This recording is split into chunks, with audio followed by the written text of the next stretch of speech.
સતકેવલ Saheb, Paramguru Pathshala English medium school Sarsa, second language Gujarati, standard 12, unit 3, જે poem છે કે જેનું નામ છે એક સરખા દિવસ સુખના.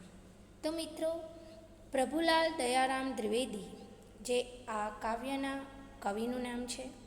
કાવ્યનો સાહિત્ય પ્રકાર છે ગીત, અને તેનો જન્મ કવિ પ્રભુલાલ દયારામ દ્વિવેદીનો જન્મ વીરપુર એટલે કે સૌરાષ્ટ્રના થયો હતો.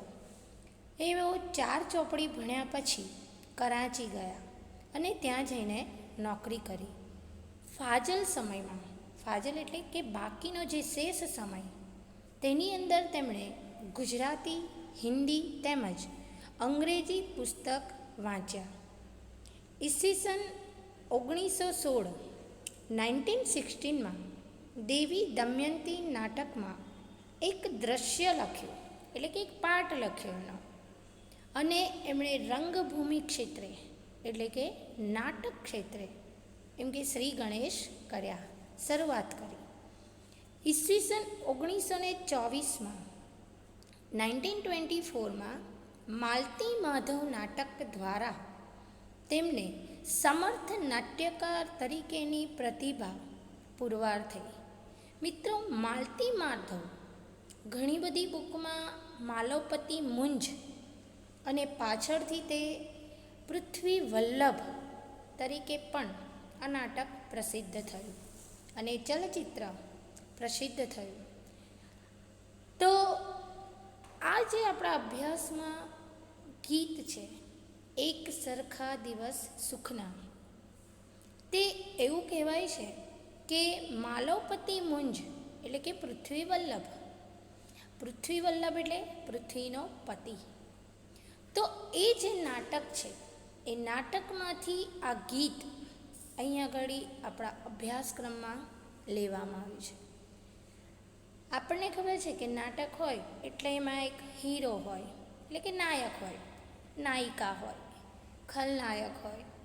તો આવી રીતના આ નાટક માલવપતિ મુંજ કે માલતી માધવ, એમાં એવું છે કે આ જે નાટકનો નાયક છે એ નાયક દુશ્મન એમ કે જે રાજા હોય છે એ દુશ્મન રાજાની બહેનના પ્રેમમાં પડે છે.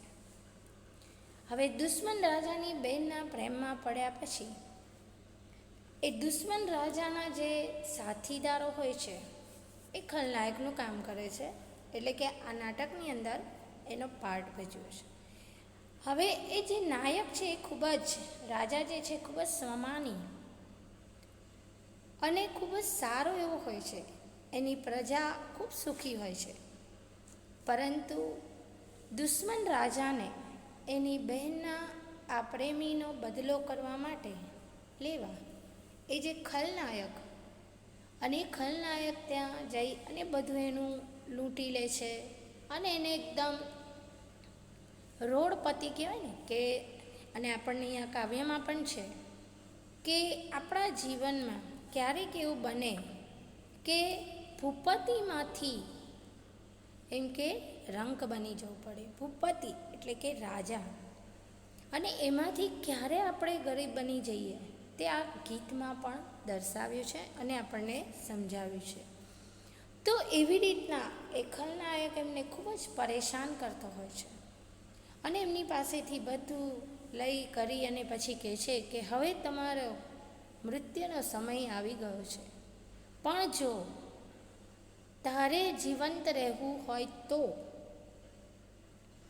ઘર ઘર જઈને ભીખ માંગવી પડશે, અને ભીખમાં જો કોઈ પણ વ્યક્તિ તને પૈસા કે રૂપિયા આપે તો હું આઝાદ કરી દઈશ, ઓપન ચેલેન્જ.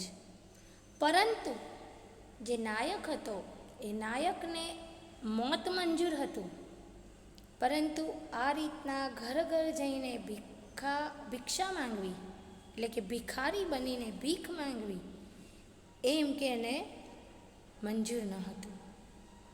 તો આવી રીતના પ્રભુલાલ દ્વિવેદીએ આ નાટકમાંનું જે ગીત છે એ ગીત અહીંયા આપણા અભ્યાસક્રમમાં લીધું છે. આગળ જોઈએ તો પ્રભુલાલ દ્વિવેદી કે જેમને વડીલોના વાંકે નાટક 500થી વધુ વાર ભજવ્યું અને તેણે ગુજરાતી રંગભૂમિ પર વિક્રમ સર્જ્યો. પ્રભુલાલ દ્વિવેદીએ પુરાણ, ઇતિહાસ તેમજ સમાજની સાંપ્રત કથા વ્યથાને નાટકોમાં સાંકળી છે. તે વખતે ઉર્દૂ તખ્તાની અસર રંગભૂમિ પર હતી, જે પ્રભુલાલ દ્વિવેદીએ નવા પ્રયોગો કરી અને આ રંગભૂમિને ઉર્દૂ અસરમાંથી મુક્ત કરી. આવું મોટું કામ કર્યું. વિદ્યાવારિધિ, ભારવી, સામેપાર તેમજ જગતગુરુ શંકરાચાર્ય સાહિત્યિક દ્રષ્ટિએ મૂલ્યવાન એવા મુદ્રિત નાટક છે. અને આ બધા વ્યવસાય એમનાથી રંગભૂમિના પ્રતિભા સંપન્ન નાટ્યકાર અને સમકાલીન તેમજ અનુગામી નાટ્યકારોના તેઓ ગુરુ બની રહ્યા. ઈસવીસન 1961માં 1961માં ભારત સરકારે તેમને શ્રેષ્ઠ નાટ્યકારનો એવોર્ડ આપ્યો. તો પ્રભુલાલ દ્વિવેદીએ આ કાવ્ય કે જેનો પ્રકાર છે ગીત,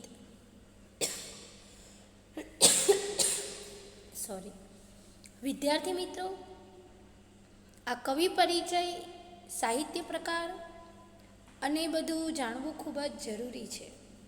સ્ટાન્ડર્ડ 12 બોર્ડની એક્ઝામમાં હેતુલક્ષી પ્રશ્ન પૂછાય છે, 4 માર્ક્સ, ગદ્યમાંથી 4, પદ્યમાંથી 4, જેની અંદર કવિ કે લેખકનું નામ, ઉપનામ, સાહિત્ય પ્રકાર, એમની રચનાઓ, તેમને મળેલ એવોર્ડ, તેમને જન્મ, આ બધું પૂછાય છે. શેમાંથી લેવામાં આવ્યો છે એકમ એ પણ પૂછાય છે.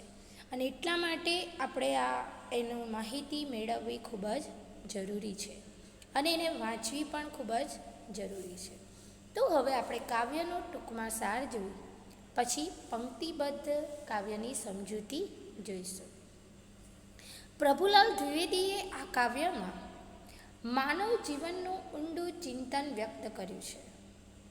તેમણે કહ્યું છે કે માનવીએ ક્યારેય પણ ગર્વ ન કરવો, કારણ કે ભૂપતિમાંથી ભિખારી બનતા વાર નથી લાગતી, કે રાજામાંથી ક્યારે આપણે રંક બનીએ તે કદી ખબર હોતી નથી. માનવ જીવનનો ત્યાગ કરી ઈશ્વરના દરબારમાં જ્યારે જઈએ ત્યાં ધન, સંપત્તિ કે સ્વજનો કોઈ સાથે આવતું નથી, ખાલી હાથે જ જવું પડે છે. અને એટલા જ માટે એવું છે ને તો કે સાચું કાર્ય કરવામાં સંકોચ ન અનુભવવો, ખરાબ કાર્યોથી જ ડરવો. કવિએ આગળ કહ્યું કે જે ખીલે છે તે કરમાય છે, જેનું સર્જન થાય છે તે લોપાઈ જાય છે, જે ચડે છે તે પડે છે. અને આ રીતના જીવનની ઊંચી નીચી ફર્યા કરતી ઘટમાળને સરસ શબ્દોમાં કવિએ સમજાવ્યું છે. કવિએ કહ્યું છે કે સજ્જનો દુઃખમાં ને સુખમાં સમાન ભાવે વર્તે છે, જ્યારે દુર્જનો દુષ્કાર્ય કરીને બીજાને પરેશાન કરે છે. જે આપણે આ નાટક જોયું એ નાટકનું જ આ ગીત છે અને એનું અહીંયા વર્ણન કર્યું છે. અહંકાર છોડીને ઈશ્વરની સર્વોપરિતાનો સ્વીકાર કરવા અને પરોપકારી બની ઉપયોગી થવાનો જીવનનો બોધ આ કાવ્યમાંથી આપણને મળે છે. કબીરે પણ કહ્યું છે ને મિત્રો, જબ મેં થા તબ હરી નહીં. જબ મેં થા, મેં આપણે કંઈ પણ કરીએ એટલે આપણામાં એક પ્રકારનો અહંકાર આવે, અને અહંકાર જ્યાં આવે ત્યાં ભગવાન નથી હોતા. જબ હરી થે તબ મેં નહીં. જ્યારે આપણી અંદર ભગવાન એના વિચારો નહીં આવે ત્યારે અભિમાન હોતું નથી. રામાયણ જુઓ કેટલું મોટું છે, પણ એમાં આપણને એ જ શીખવાડે છે રામાયણ. રાવણ એની અંદર અભિમાન, અહંકાર આપણને બતાવે છે કે એની કેવી હાલત થાય છે. તો મિત્રો, હવે આપણે પંક્તિબદ્ધ કાવ્યની સમજૂતી સમજીએ. એક સરખા દિવસ સુખના કોઈના જાતા નથી, એથી જ સાણા સાહિબીથી લેશ ફૂલાતા નથી. ભાગ્ય રૂઠે કે રીઝે એની તમા એને નથી, એ જ સૂરા જે મુસીબત જોઈ મૂંઝાતા નથી. હવે કહે છે ને કે એક સરખા દિવસ કોઈના નથી જતા. આ તો નિયમ છે. અહીં આગળ જીવનના ચિંતનને રજૂ કર્યું છે કે આપણા જીવનમાં જેમ રાત પછી દિવસ અને દિવસ પછી રાત, આ ક્રમ જે છે એ અફળ છે, અચળ છે. અને એવી જ રીતે સુખ પછી દુઃખ અને દુઃખ પછી સુખનો ક્રમ એ પણ અફળ છે. કવિ કહે છે કે જે સાણા, જે સમજુ લોકો છે, સમજદાર લોકો છે, તેવા લોકો સાહિબી એટલે કે જાહો જલાલીથી, લેશ માત્ર એટલે કે જરા પણ ફૂલાતા નથી, એટલે કે અભિમાન નથી હોતું, અભિમાન નથી કરતા. એક સરખા દિવસ જાતા નથી, માટે સમજુ લોકો કદી ધન દોલત આવી જાહો જલાલીનું અભિમાન નથી કરતા. ભાગ્ય રૂઠે કે રીજે તેની તમા નથી, તેની કોઈ પરવા નથી, કાળજી નથી. ભાગ્ય, નસીબ. લક, રૂઠે એટલે કે રીસાવું અને રીઝવું એટલે કે મનાવવું, પ્રસન્ન થવું. બે વિરોધી શબ્દ આપ્યા છે, ઓપોઝિટ. રૂઠવું, રીઝવું. એની કોઈ દરકાર નથી, એ જ સૂરા, સૂરા મીન્સ એ જ સુરવીર છે જે મુસીબત એટલે કે મુશ્કેલી જોઈ મૂંઝાતા નથી. તો કવિ કહે છે કે આ એક સરખા દિવસ કોઈના જાતા નથી, માટે સમજુ લોકો કદી અભિમાન નથી કરતા. જે સુરવીર છે તે મુસીબતોથી કદી ડરતા નથી. નસીબ સાથ આપે કે ના આપે, ભાગ્ય રૂઠે કે રીજે, એની એ દરકાર કરતા નથી. કેવા લોકો? સમજદાર લોકો, સજ્જન લોકો. આગળ કહે છે કવિ, ખીલે તે કરમાય છે, સર્જાય તે લોપાય છે, જે જે ચડે તે પડે, એ નિયમ પલટાતા નથી. સમય બડો બલવાન છે, નહીં પુરુષ બળવાન, કાબે અર્જુન લૂંટ્યો, એ જ ધનુષ એ જ બાણ. ખીલે તે કરમાય, પુષ્પ ખીલે છે અને કરમાય પણ છે, મુરઝાઈ પણ જાય છે. જે સર્જાય, જેનું સર્જન છે એ નાશ પણ પામે છે, સંહાર પણ થાય છે. એટલે કે જેનું ખીલે છે તે કરમાય છે, જેનું સર્જન થાય છે તેનો સંહાર પણ થાય છે.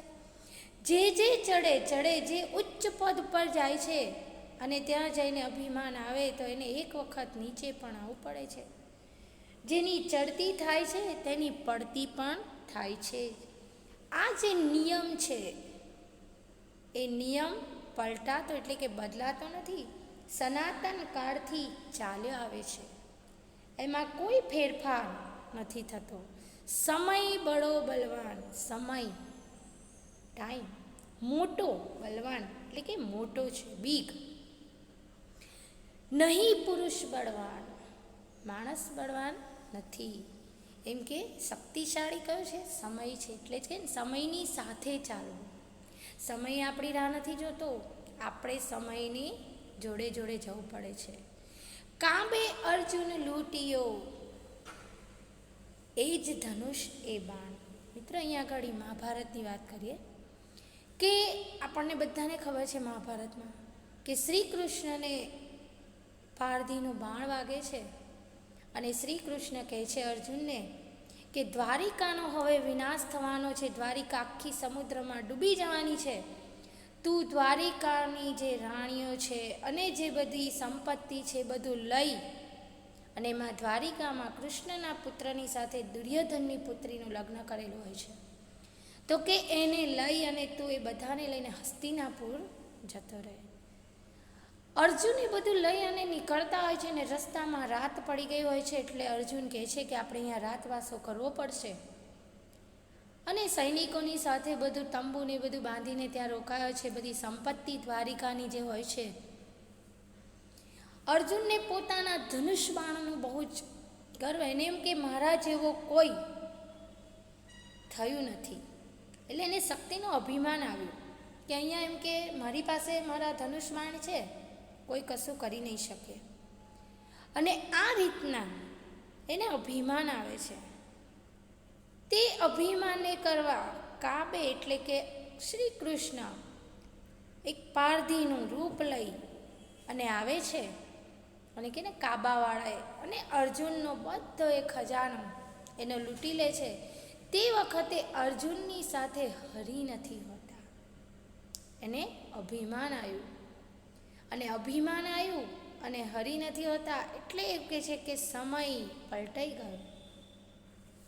સમયની આગળ કોઈનું કંઈ ચાલતું નથી. તે અહીં આપણને આ સદ્રષ્ટાંત સમજાવ્યું છે કે એ જ ને ધનુષબાણ હતા કે જેને મહાભારતમાં ભીષ્મ પિતામહ દ્રોણાચાર્ય અને આ બધાની સામે લડ્યો.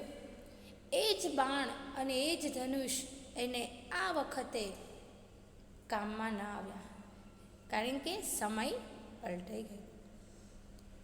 સજ્જન આ સંસારમાં ગર્વ છોડતા શીખ, ભાગ્ય ફૂટ્યું ત્યાં ભૂપતિ ભમતો માંગે ભીખ. ધન જન સંપત્ત સાહિબી કોઈ ન આવે સાથ, ઈશ્વરના દરબારમાં જાવું ખુલ્લે હાથ. સજ્જનો આ સંસારમાં ગર્વનો ત્યાગ કરવો જોઈએ. જે સજ્જન માણસ છે એને નસીબ દગો દે ત્યારે ભૂપતિ એટલે કે રાજા પણ રંક બની જાય છે અને ઘેર ઘેર જઈને એને ભીખ માંગવી પડે છે. આ માલતી માધવ નાટકમાં બતાવ્યું છે. અને તે વખતે ઈશ્વરના દરબારમાં પણ જેવા આપણે આવ્યા હોય છે એવા જ આપણે ખાલી હાથે જવાનું હોય છે. તે વખતે આપણી ગમે એટલું પૈસો હશે, ગમે એટલી સંપત્તિ, ગમે એટલી પ્રતિષ્ઠા હશે, પદ હશે, એ કંઈ આપણી સાથે આવતું નથી. એ બધો વૈભવ સાથે આવતો નથી. અને એટલા જ માટે એક ભજન છે, એકલા જ આવ્યા મનવા એકલા જવાના, સાથી વિના સંગી વિના એકલા જવાના, સાથી વિના સંગી વિના એકલા જવા.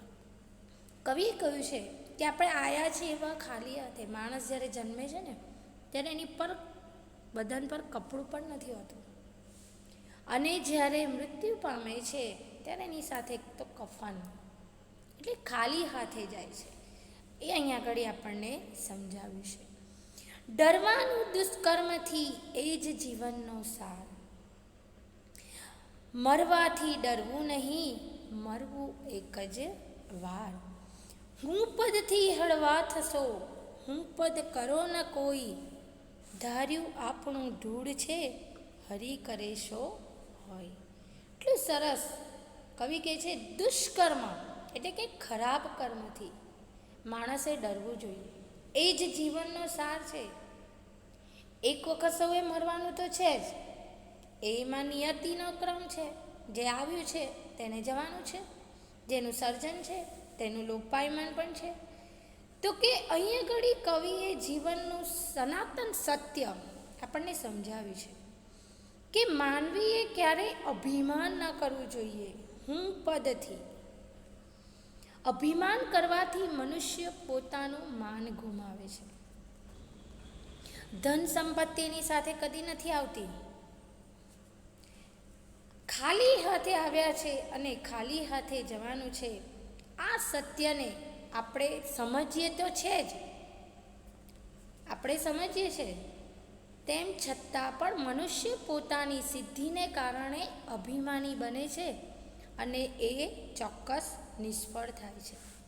અને એટલે કે ને, ઊંચી નીચી ફર્યા કરે જીવનની ઘટમાળ, ભરતી એની ઓટ છે ઓટ પછી જુવાળ. આ કુદરતનો ક્રમ છે, એને કોઈ પલટાવી શકતું નથી.